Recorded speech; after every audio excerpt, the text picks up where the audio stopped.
So you want to tell us your full name? I'm Harry Whisler. Where were you born? I was born in Minnesota. And we moved to Indiana, and then we moved to Michigan in 1923, and that's where I lived the rest of my life. And, Tell us about your parents. uh, Tell us about your dad and your mom. my dad and mom, my dad worked at Dow Chemical Company during the Depression for 40 years. And, In Midland, Michigan? pardon? In Midland, Michigan? Midland, Michigan. So, You have brothers and sisters? my brothers, I had 3 brothers and 1 sister. My 3 brothers all served during World War II. And my sister lived in Kansas City, Missouri. And, So what were you doing when the war was declared on Germany? I was working at Dow Chemical Company, Okay. and I met Dorothy her last year in high school. We got, that was June of 42, and we got married after she graduated. And then we lived in Beaverton for just a short time. That's where I was inducted into the Army instead of Midland. And so it was, I think, 3 months, I was inducted into the Army at Fort Custer, Michigan. And then I entered the service in September of 42.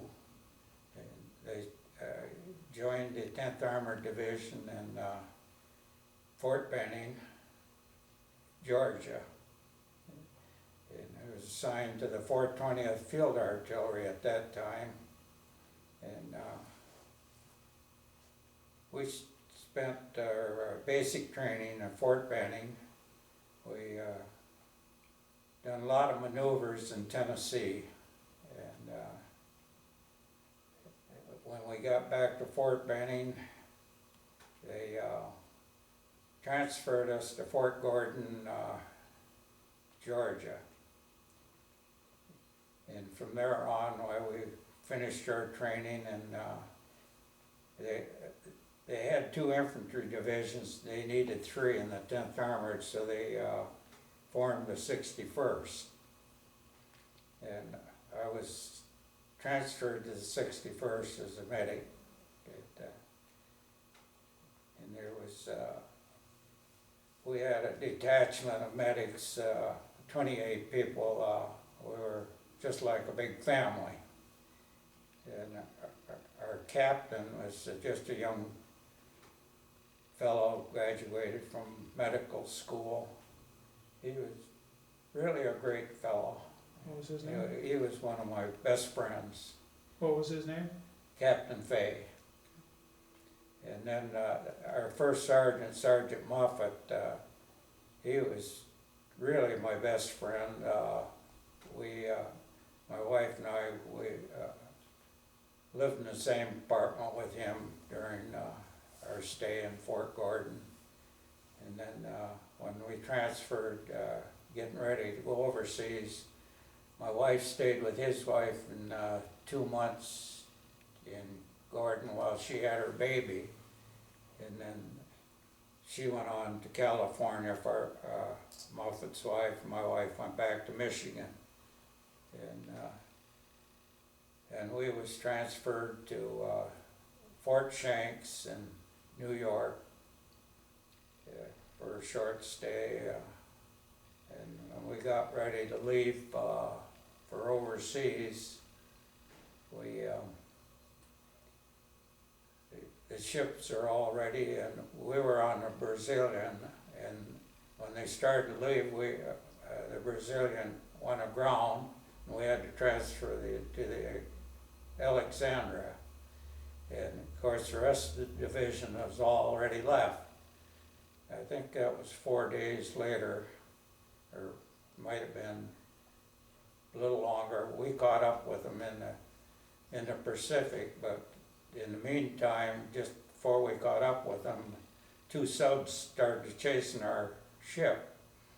When we got caught up with the convoy, the destroyers took over, and we all stood on deck watching them chase the subs. The sub just sank one of our supply ships, and the one sub or destroyer finally got one sub, and the other sub departed from there. So they got the one sub, and that was it.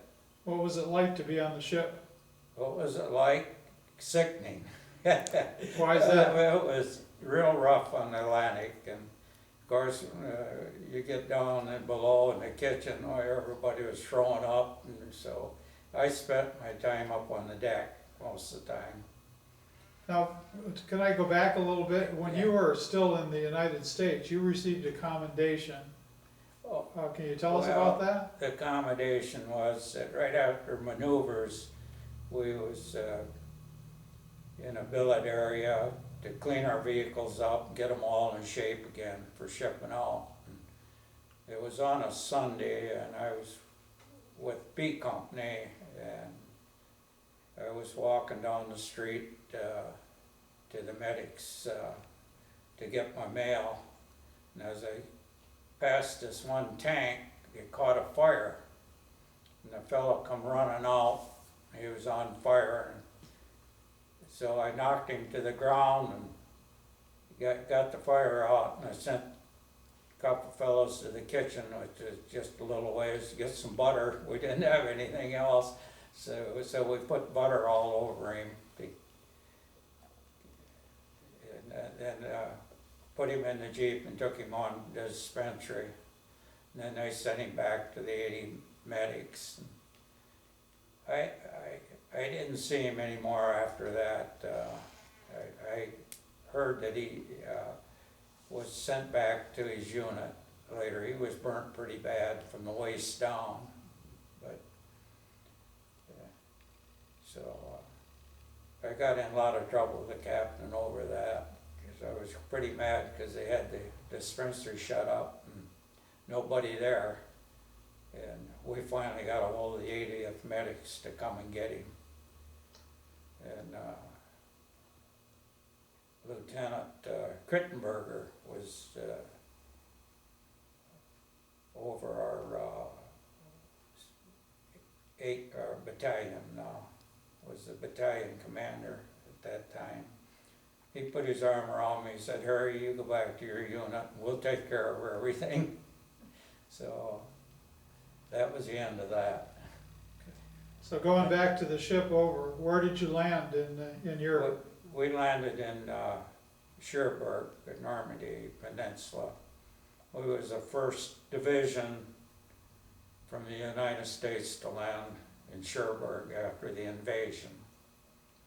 Originally, we were supposed to held a beachhead at Brest, Germany, or France, but they didn't have the ships enough for us to land in Brest, so we went right on to Normandy.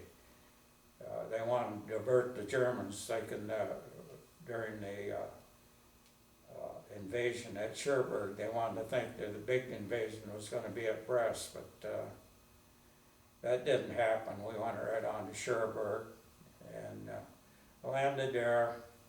Of course, that was the rainy season. The mud was about a foot deep, and rained all the time we was there. And they told us pitch tents. Well, the lieutenants wanted them all in line. Well, that didn't happen. And finally he said, "Just pitch your tents and get in them." So then we...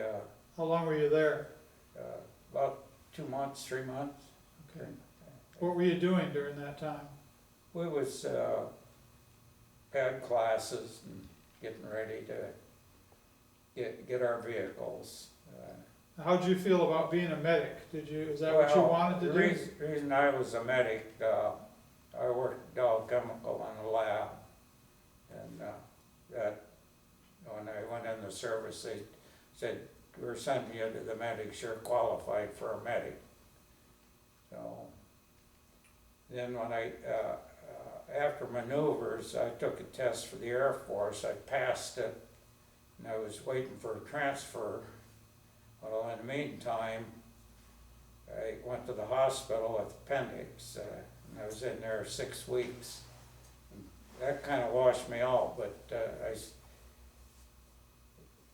our captain in the 420th, him and I didn't get along very good.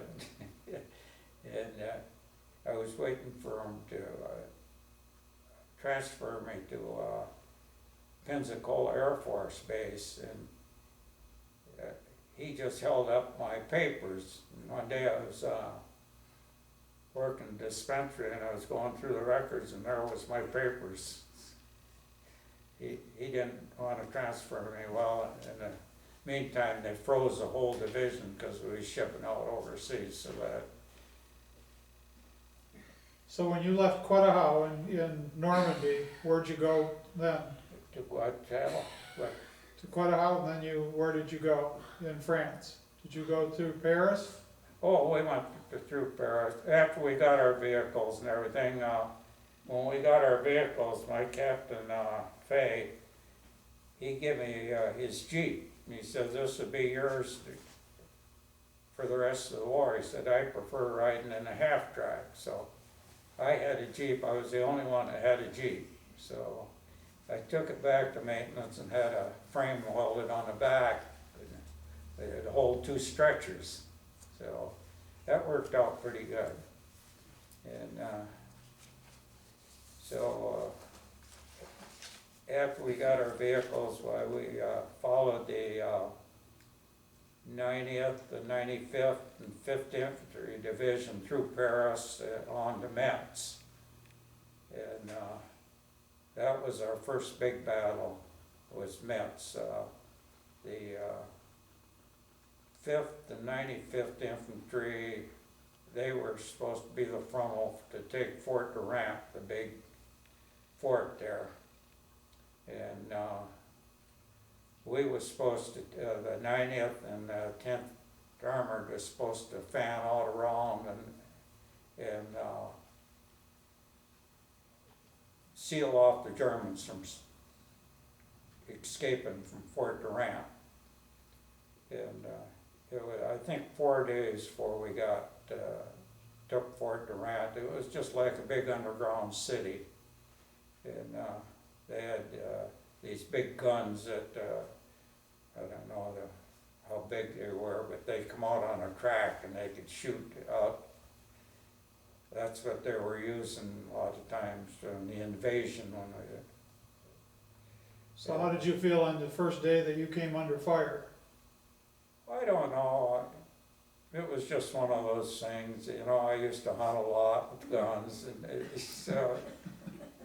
the deer don't shoot back. I was scared just like everybody else, you know. So there was, I think, around over 1,000 wounded in Fort Durant, or killed, and about 4,000 wounded in Fort Durant. Of course, I shoveled people back and forth to the aid station from Fort Durant. And I guess that was about a 4 or 5 day battle. The infantry division lost a lot of people on the frontal. So your job was to go out and around to the backside of Metz. We went to the backside of Metz and fanned out to keep the Germans from escaping. And do you remember your first attack battles into Lemstroff and when you crossed at Malling? I think after the battle of Fort Durant, I think we was signed to Patton's army or corps, and he told us to remove all of our insignias, our patches, everything. He didn't want the Germans to know who we were. And I think our first assignment was to clean out the Mozart Triangle, wasn't it? Yes, it was. And that was quite a battle. We just wasn't making any headway there, the 10th Armored, and of course, the Battle of the Bulge come up about that time, and they pulled us out of the Mozart Triangle. They had all the big people there, Eisenhower and Patton, and all the generals. They were trying to figure out how they could get to Bastogne. We was about 75 miles from Bastogne, and Patton says, "Give me the ammunition and the gas, and I'll get there in 48 hours." And they told him he was crazy, but they had no choice. They gave him what he wanted, and we arrived in Bastogne the 16th of December. But you were in Luxembourg, right?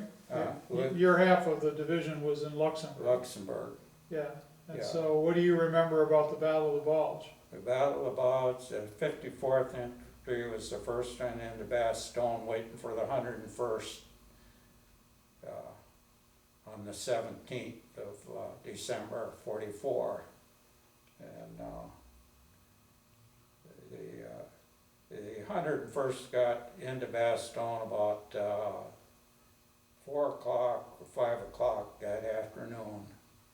And of course, they were sealed off in Bastogne, and our company was in Burgdorf, just kind of northeast of Bastogne, right on the edge of Bastogne. And at night, Lieutenant Lang, we burnt the house. He burnt the houses all along the outer edge to keep the Germans from coming in. And then, being a medic, Lieutenant Hill was a friend of mine, and I was with his team. We were ordered to take a hill outside of Bastogne. Well, we never did get the hill, and after that, that was down along the river there, to keep the Germans from coming across the river and to the main road into Bastogne. No, you say Bastogne, but you mean Burgdorf. Burgdorf. Right. Okay. And there was a little gravel road coming out to the main road, and I was bringing a couple wounded out from there, and there was 3 Americans guarding the road right there. They were the only ones there, and there was something funny about them, because when I brought wounded back along, they always wave me down, want to know how things are going on the front. Yeah, and these, one was dressed as a sergeant, and he was waving me through, and the other 2 had their backs to me smoking cigarettes, and I thought it was funny, but I just said, well, they were waving me through because I had the wounded. And when I got back to the aid station, my first sergeant, who was my best friend, said, "Can I take your Jeep? I want to check things out." And "You want me to go with you?" He said, "No, you stay here. They need a lot of help." And I said, "Well, you watch these 3 people out about a mile up the road, these 3 Americans." And they captured him. They were Germans dressed in American uniforms. They captured him, and then they burnt my Jeep. And they walked back through the woods, took him and back where they had their boats hid, and took him, and he served the rest of the time in a German hospital. The reason I know they were 3 Germans, because after the war I went and seen him, and he told me the story about And this was Sergeant Moffat, Sergeant Moffat, your good friend. my good friend. Yeah. yeah.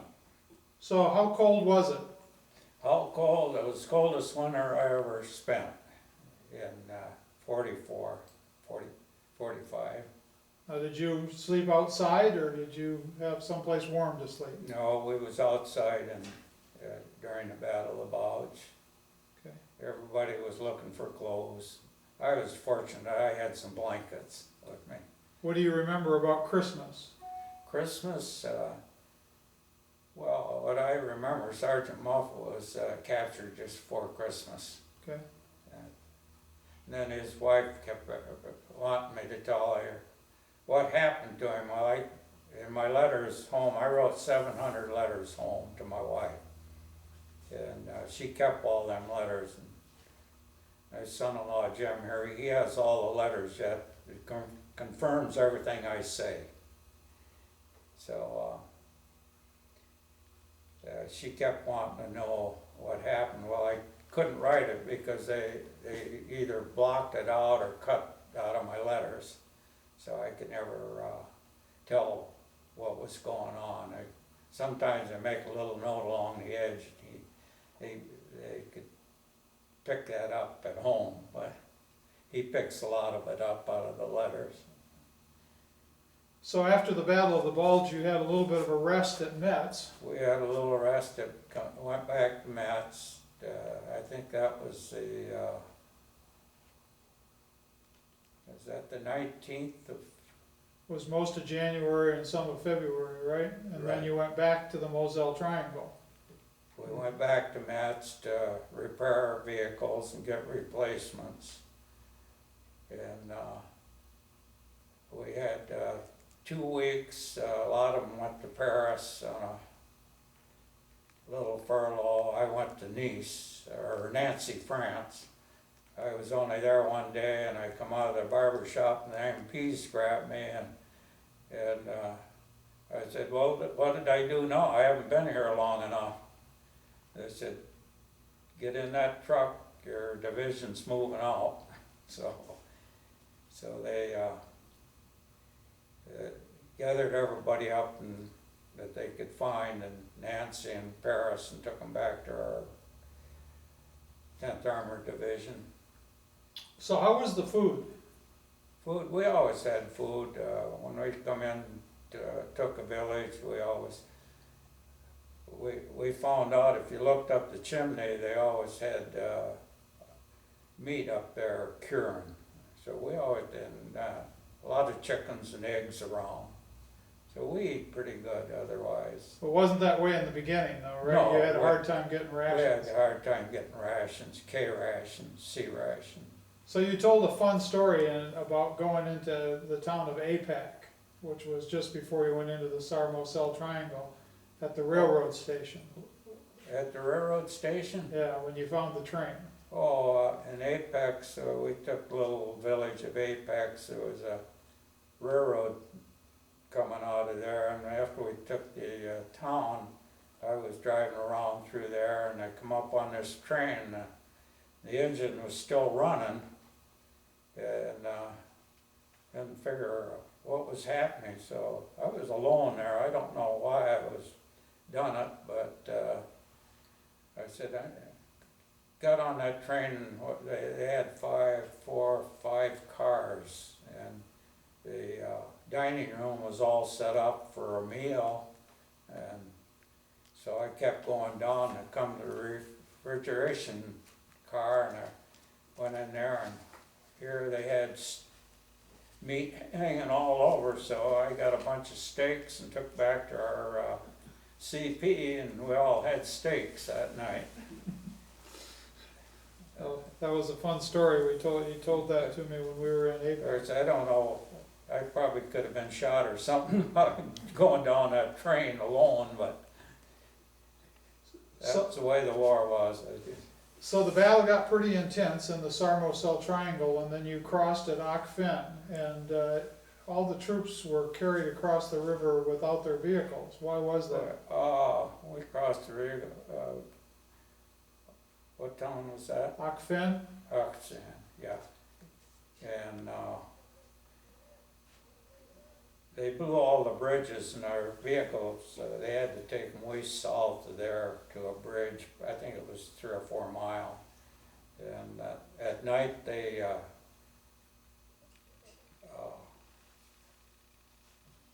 put up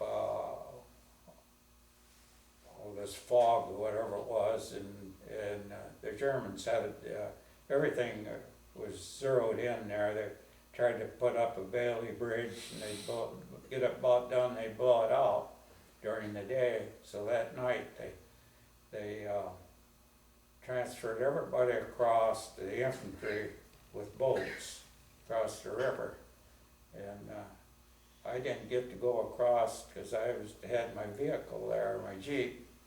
And the next day, they ferried me across on a pontoon. And as I got across, I was driving, started down towards town, and they were just bringing out Colonel Stanish, our CO. He was hit pretty bad, and I said to his aides, I said, well, I'll put him on a Jeep, no, they'll ferry me across and I'll take him to the aid station. No, we got an ambulance coming, and we're gonna keep him here. Well, I give him a shot of morphine, and he died before he passed away before he got to the aid station. Most of the soldiers that were wounded, how were they wounded? Was it direct fire or? Oh, mortar fire. We had a lot of mortar fire in that town from the overlooking hills there. We finally took the town and the hills there. Our tanks shot out where they was firing the mortars from. Now you received a Purple Heart in 2 clusters. You want to tell us how you were wounded? Well, I don't like to talk about that, but I was wounded in this one town. We just come to the edge of town. It was about 4 or 5 blocks. I was a CCA at that time, and Combat Command A. And I always followed the team leader, and then we had a tank, and then I was right behind the tank. My captain told me he wanted me up to the front because that's where the wounded was most of the time. So I was the 3rd vehicle in our column all the time. But we come up to this, just out of the woods to the clearing to the town, and they started firing at us, and it wasn't a very big gun, but they didn't want to lose our tank, because the tanks was our support. And so we dismounted, and one squad took one side of the street and another squad the other side, and I was with the squad on the left, going in on the left. We come out, we about a block and a half.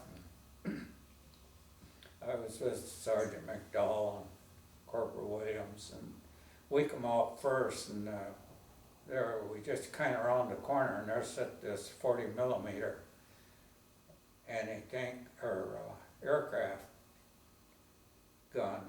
So we was standing right by it, waiting for the rest of the squad to come out of the buildings.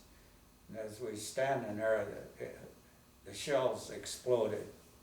And Sergeant McDowell got blinded and hit in the face, and Sergeant Williams got hit, but he didn't get hit. Sergeant McDowell was blinded, he lost his eyes. I wrapped him up and told him to leave it like that till he got back to the aid station. So now I got hit in the leg. I still have a little piece of steel in my little finger from there, but they kind of shielded me because they were on both sides of me, and I was standing just more or less in the center of them. And so one of the people from the squad went back and told them what happened. So the rest of the vehicles come into town. The town was really empty. And so they took Sergeant McDowell and Corporal Williams back to the aid station. I stayed with the unit to clear out the town or see if there was any more Germans in town.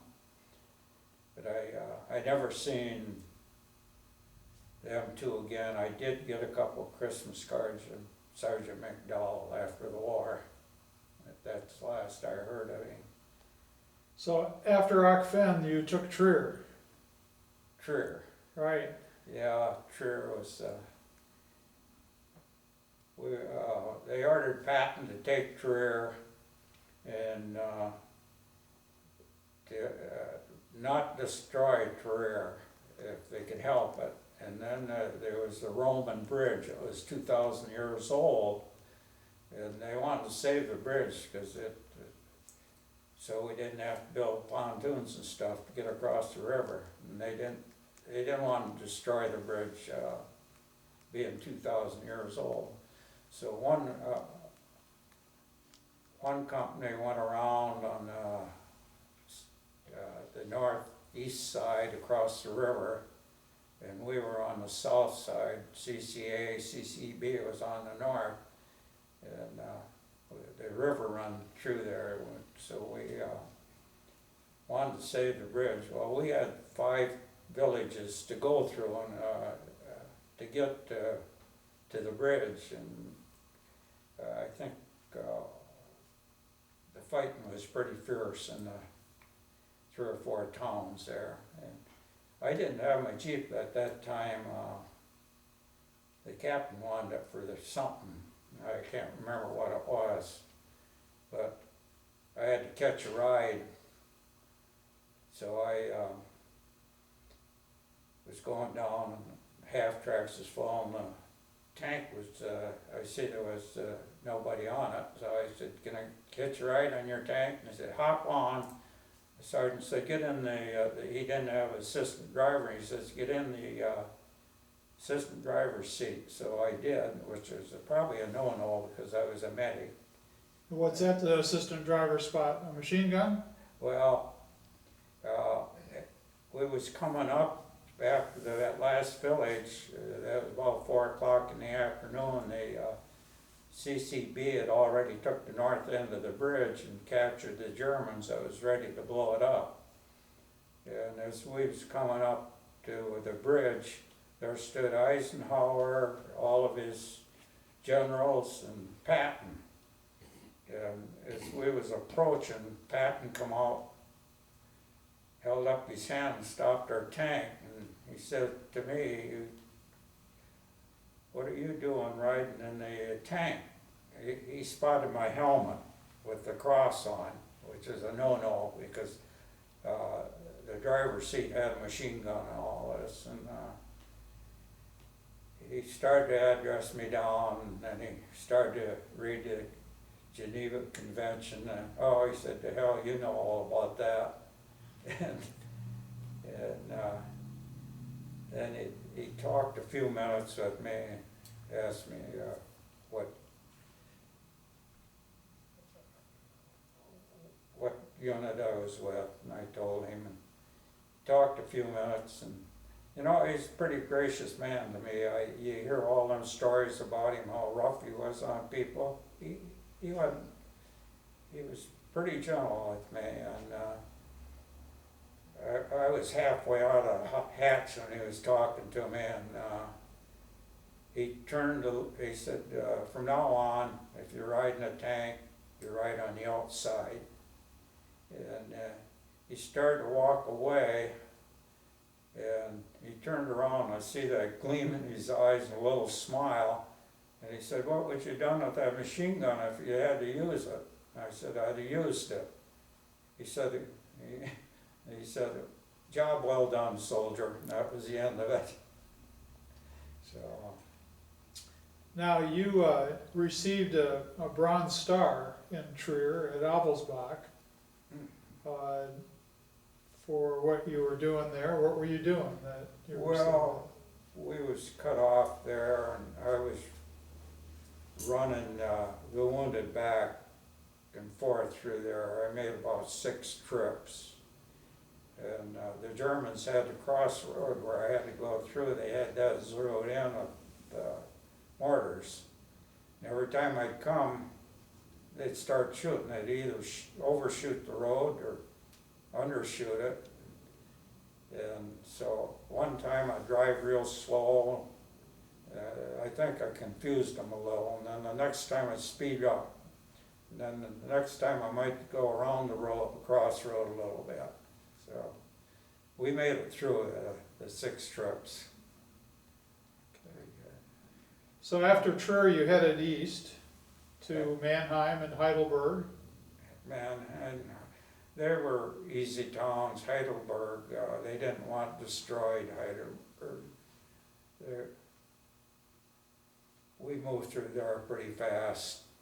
Do you remember coming on the big convoy that has been written about so much that had been shot up, the German convoy? The German convoy through there, we come up on that convoy, the German convoy, and our tanks and stuff destroyed, about 200 or 300 vehicles of the German. Their horses, they had a lot of horses, drawn carts. And it was midnight, and it was really pitch dark. Just you couldn't see your hand in front of you. And you'd sit in your vehicle and hear all this noise, and you wonder, is it a German? So, but it was horses and stuff. Of course, there was some Germans out there yelling for help, the wounded. I did help some of the German, but not too many. So after you passed through Heidelberg and went on east, your next big battle was Krailsheim. Krailsheim was a big communication center.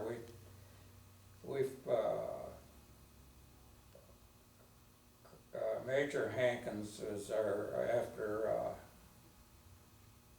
Lieutenant Colonel Stanish got killed. Major Hankins was battalion commander, and him and I was pretty good friends because we had a little discussion one time in our first shelling. I got in the basement. I left my Jeep and got in the basement, and the town was hit pretty hard with mortar shells. I was in the basement. Pretty soon he come in the basement, and we was standing there talking, and we heard somebody, help me, help me. And he said to me, well, you better go out there and see who it is. And I turned around to him and I said, don't you think I'd be a better alive soldier than a dead one? He didn't know what to say there. So he agreed with me, and about a half hour the shuttle let up, and we went out and we asked everybody, there was no Americans at all wounded there. So we don't know what that noise was. But him and I become pretty good friends too then, and during the rest of the war. And in Krailsheim,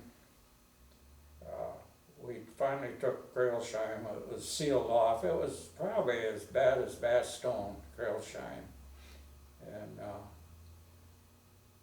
they got word after, I think we'd taken the airport, and they flew in C-41s, I believe, and brought in ammunition and stuff for us, and to fly out the wounded. And I think it was the 3rd day I was going the road. There was nobody on the road going to the airport, and I was the only one. And I was headed to the airport to help them with the wounded, and I heard this noise behind me. I looked back and I jumped out of my Jeep. Here come 2 airplanes down the road, leveled off. And they were, never heard anything like it before. And it was the first time that I ever heard about the new jets, their German jets.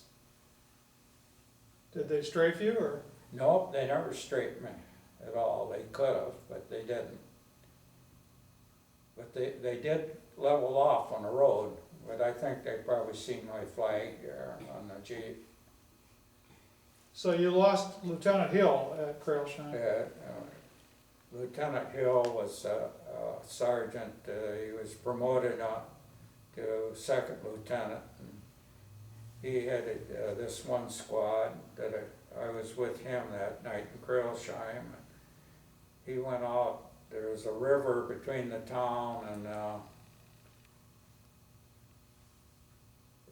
so we put up our defenses in Crailshine, just outside the city along the river.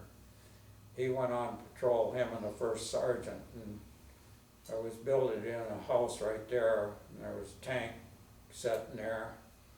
And he tried to come in the morning, it just before daybreak, him and the first sergeant, and he didn't know the password, and so that, because the Germans got into town at night, and he didn't know the password, so the guy on the tank opened fire and killed Lieutenant Hill and the first sergeant. Must have been a hard day for your unit. Mm-hmm. Must have been a hard day for your unit that day. Yeah, it was. It was a hard day because he was a real nice fellow. And so was the first sergeant. So after, then we tried, got word that, I guess more or less was expendable because the rest of the division went north. And they told we didn't have any help to get out of Crailshine. It was surrounded. And there was a tank unit that got lost, and they happened to come up on Crailshine, and they blew the roadblock out and helped us get out of Crailshine. So we got out of Crailshine all right and moved around, joined the division. and headed toward Ulm? George Ulm, and it took the, Ulm was a pretty big city. I think we was only there a couple of days in Ulm. And I was standing on the corner there at an MP waiting for our units to come through. I joined the medics then. And from there, where did we go from there?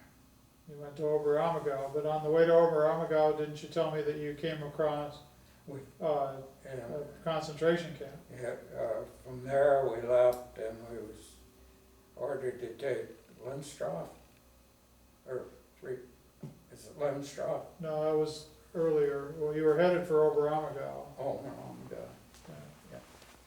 yeah. Oh my God,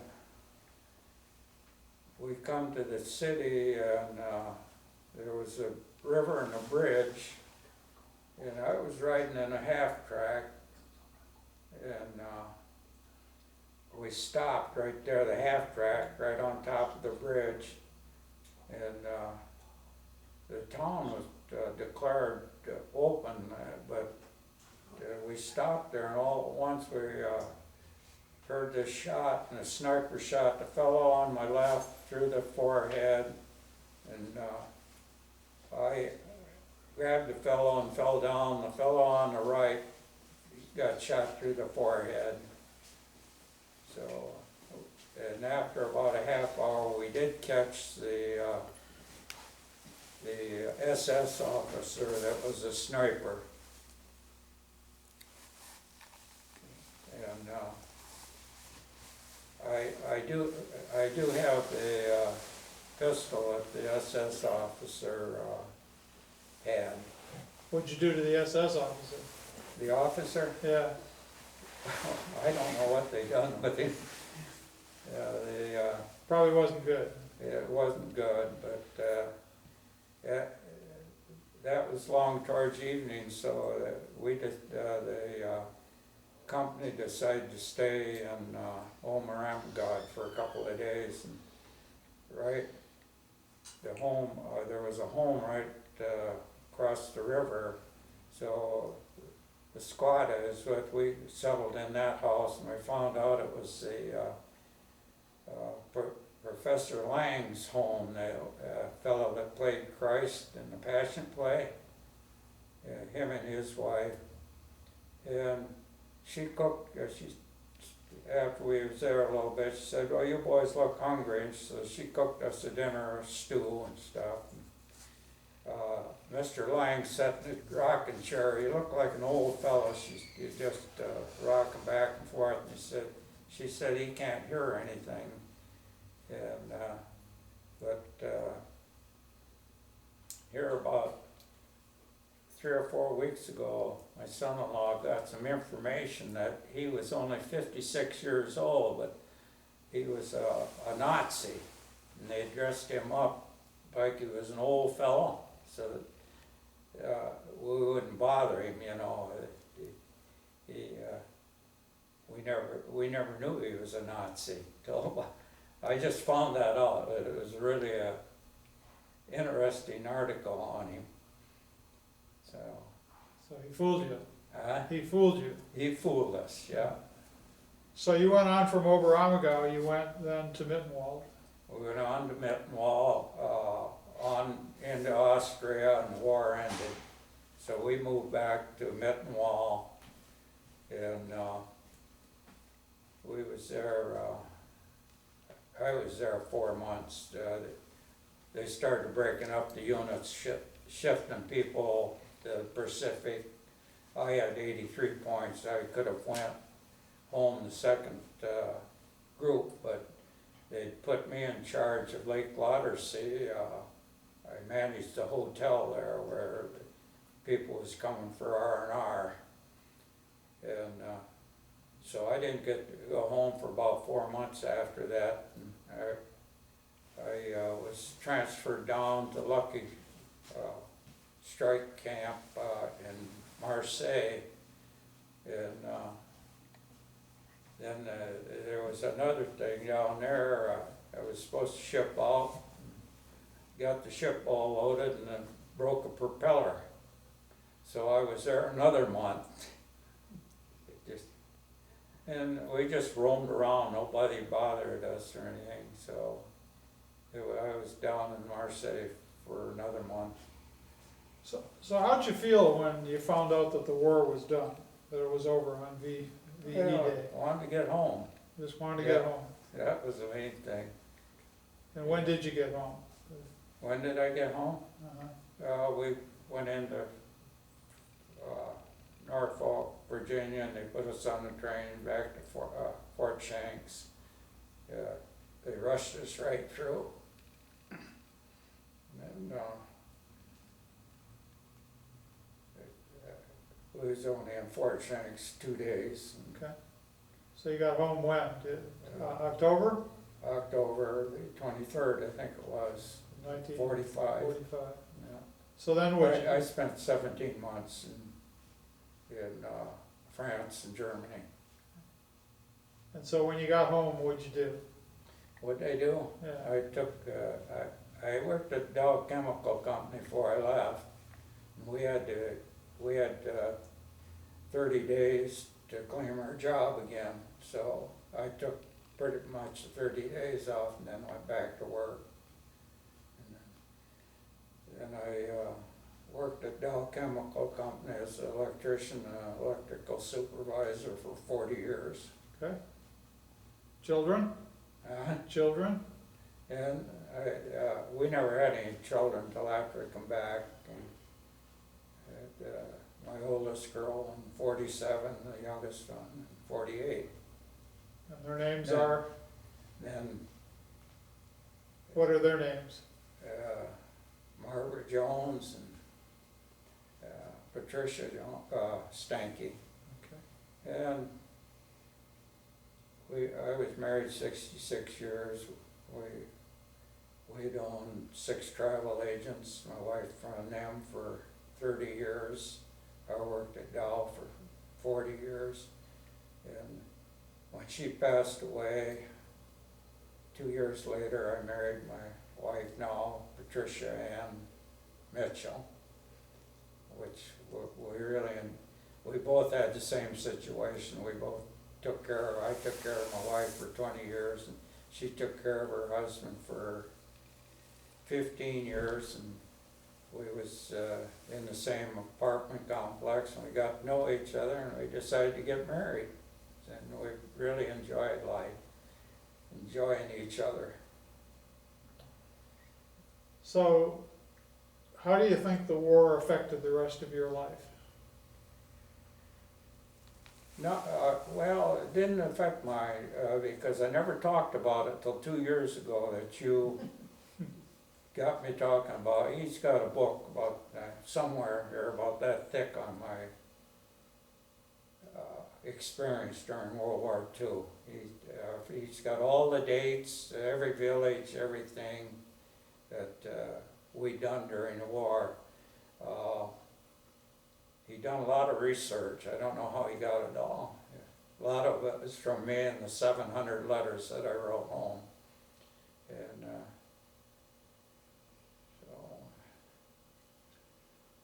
so the war didn't affect me too much, because my wife would never talk about the war. She never really knew what I'd done or anything. She just didn't want to know.